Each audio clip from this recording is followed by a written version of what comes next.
नमस्कार, मैं इंदु सिंह कला एकेडमी के इस चैनल पर आप सबका स्वागत करती हूँ।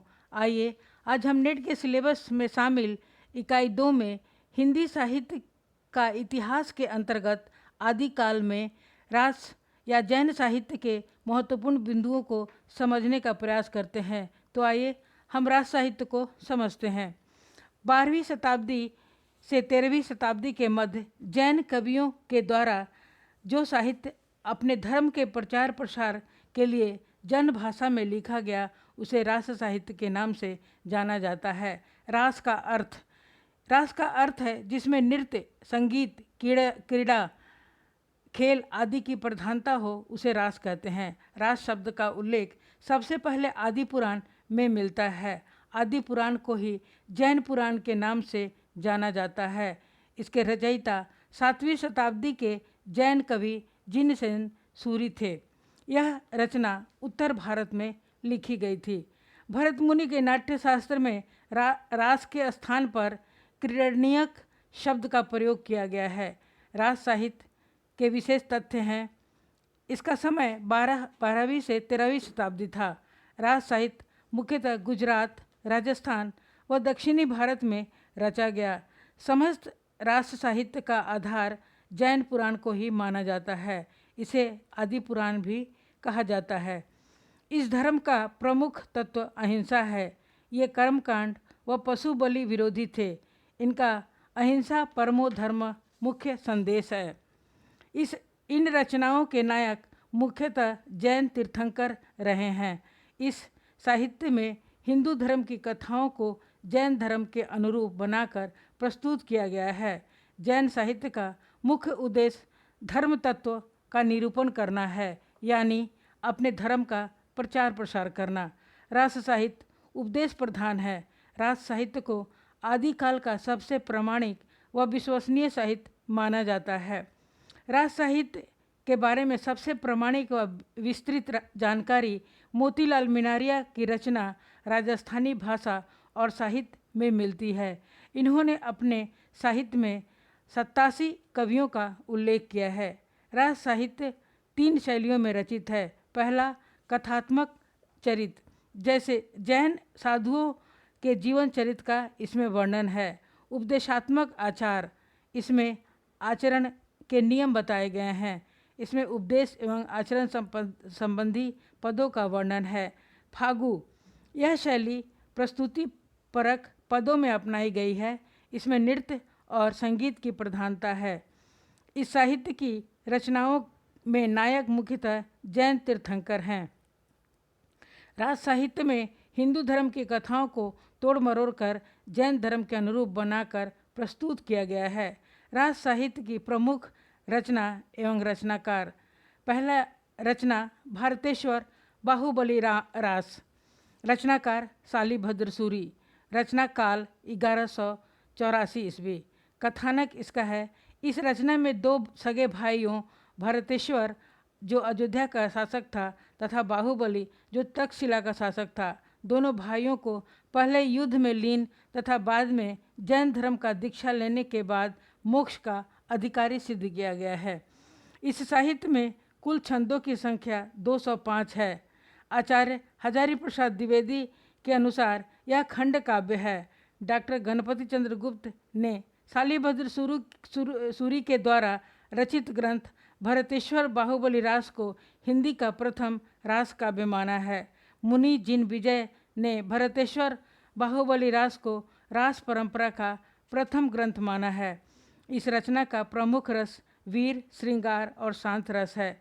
जैन कवियों ने कृष्ण कथा को हरिवंश पुराण माना है, जो इंदु और राम सिंह सिद्धों की तरह सहज पर जोड़ देने वाले प्रमुख जैन कवि थे। दूसरी रचना पंच पांडव चरित्र रास है। रचनाकार शालिभद्र सूरी हैं। रचना काल 1191 ईस्वी है। काव्य रूप, यह महाकाव्य है। इसमें कुल 15 सर्ग हैं। यह रास परंपरा का पहला ऐतिहासिक महाकाव्य है। इसका कथानक है, इसमें पांडव को अहिंसावादी दिखाकर उन्हें मोक्ष का अधिकारी सिद्ध किया गया है। तीसरी रचना बुद्धिरास है। रचनाकार शालिभद्र सूरी हैं। रचना काल 1193 ईस्वी। चौथी रचना चंदन बाला रास है। रचनाकार आगसू हैं। रचना काल 1200 ईस्वी। जालौर में रचित है। यह खंड काव्य है। इसमें 35 छंद हैं। भाषा अपभ्रंश मिश्रित राजस्थानी और करुण रस प्रधान है। इस रचना का कथानक है। इसमें चंपा नगरी के राजा दधिवाहन की पुत्री चंदनबाला की करुण कथा का चित्रित है, जिसे बचपन में ही डाकू उठाकर ले जाते हैं। डाकू उसे एक सेठ के यहाँ बेच देते हैं। सेठ उसे वेश्यावृत्ति में धकेल देता है। बाद में वह जैन धर्म में दीक्षित होती है और उसे मोक्ष का अधिकारिणी सिद्ध किया गया है। जिस समय उसे डाकू उठाकर ले गए थे, उस समय उसकी उम्र 7 वर्ष की थी। दूसरी रचना है स्थूलीभद्र रास। रचनाकार जिनी धर्मसूरी हैं। रचना काल 1200 से 9 ईस्वी। इसमें कुल 109 छंद हैं। यह फागु परंपरा का आदि ग्रंथ माना जाता है। इस काव्य में 3 पात्र हैं, वेश्या, स्थूलभद्र और उसके गुरु भाई मुनि। कथानक: स्थूलीभद्र, जो आरंभ में ब्राह्मण था, उसे कोशा नाम के वेश्या के साथ भोग लिप्त होने पर पति तथा बाद में जैन धर्म अपनाने के बाद इन्हें जैन धर्म में दीक्षित कर मोक्ष का अधिकारी सिद्ध किया गया है। छठी रचना रेवंत गिरिरास। रचनाकार विजय सेन सूरी हैं। रचना काल 1231 ईस्वी। डॉक्टर नगेंद्र के अनुसार यह सर्वमान्य है। यह एक ऐतिहासिक गीत प्रधान रास काव्य ग्रंथ है जो कड़वकों में विभक्त है। कथानक: रेवंत गिरिरास ग्रंथ में तीर्थंकर नेमि नाथ की प्रतिमा और रेवंत गिरी पर्वत तीर्थ स्थल का वर्णन है।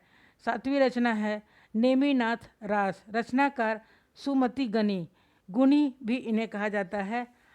58 छंद हैं इसमें। रचना काल: यह रचना विवादास्पद है, लेकिन 1231 ईस्वी माना गया है। इसका कथानक है नेमिनाथ और कृष्ण के बीच संवाद का वर्णन है। दोनों के चरित्र का चित्रण है। रचना की भाषा अपभ्रंश से प्रभावित राजस्थानी है। राज साहित्य से संबंधित अन्य रचनाएं एवं उनके रचनाकार।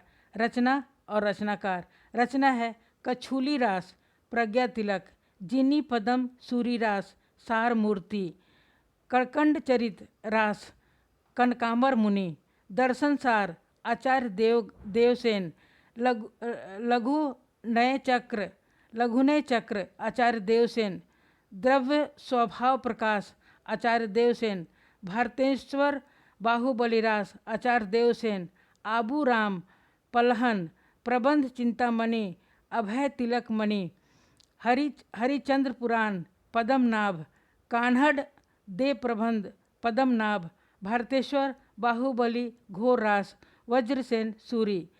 रास साहित्य के महत्वपूर्ण तथ्य: संस्कृत में रास परंपरा की प्रथम रचना रिपुदारक रास है। अपभ्रंश में रास परंपरा की प्रथम रचना उपदेश रसायन रास है। अपभ्रंश में रास परंपरा की द्वितीय रचना संदेश रासक है। हिंदी में रास परंपरा की प्रथम रचना मुनि जिन विजय की भारतेश्वर बाहुबली रास है। हिंदी रास परंपरा की पहला ऐतिहासिक महाकाव्य पंच पांडव चरित रास है। धन्यवाद। अगले वीडियो में किसी अन्य महत्वपूर्ण बिंदुओं का अध्ययन करेंगे। आप सबने इसे सुना और देखा, इसके लिए मैं आप सबका बहुत बहुत धन्यवाद करती हूँ।